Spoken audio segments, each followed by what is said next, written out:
Well, for more, Michael Tildesley, an epidemiologist from the University of Warwick, joins us now live from the UK. Hi there. You know, this would seem an important measure to take because those asymptomatic cases are actually the biggest danger to society. They feel fine, so they also feel the most comfortable returning to work and to normal life.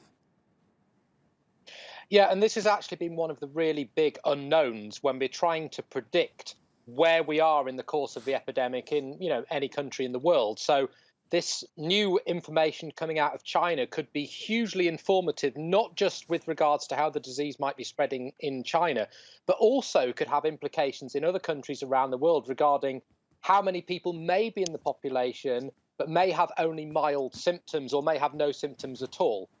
So it will be really interesting to see from the 1st of April, actually, how many of those cases are being reported, and then look at the implications of that. Do you think that that is potentially where prevention is going wrong? I mean, only people who are already ill are being tested when it seems obvious that they should be in isolation anyway, while the others with mild symptoms or no symptoms are not getting tested and effectively carrying it around. Well, of course, it's important to bear in mind that, there's only a certain capacity to carry out testing. I mean, in an ideal world, we'd be able to test everyone that we possibly could, and then we would detect all these cases.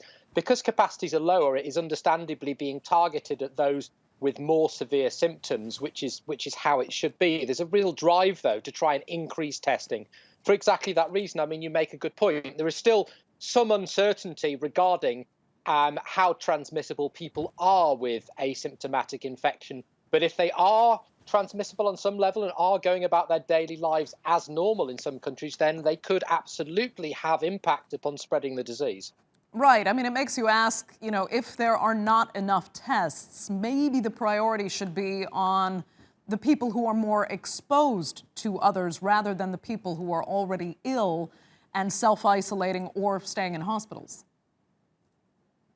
Well, I mean, this is obviously, again, this is a very important question. I mean, there's been a real push in the UK to make sure that there is enough testing for hospital workers because, well, whilst they may not be ill, they, of course, are exposed to potentially infection all the time. And obviously, it's really important that that workforce can maintain, we can maintain support for that workforce as much as possible. So I think, again, the testing in most countries has increased in numbers, and there's a big push to try to get that to increase yet further so that we can target it, yes, at the most exposed individuals to try to ultimately understand how the disease might be spreading. And of course, then more detection means that we can put in intervention measures. These people can be isolated. And of course, hopefully we can start to see the epidemic turning around. Right. Let me ask you, though, as far as China is concerned, knowing that they've relaxed, restrictions the way they have, do you expect a second wave in China, or do you think they've seen the worst by now?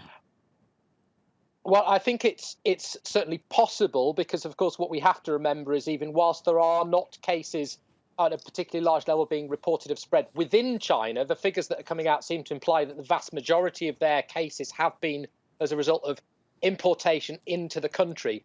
There is the potential because only a relatively small number of people in China became infected from this first wave when we take into account the population size of China. So there is the danger, of course, that if it's not managed, there could be a reintroduction and a second wave. I will say that, all eyes will be watching China around the world and how it develops over the next few weeks, because if they start to see a second wave, then that might have implications for other countries regarding when and how they should be relaxing their lockdown measures. Michael Tildesley, thank you so much for joining us there from Warwick. We appreciate it.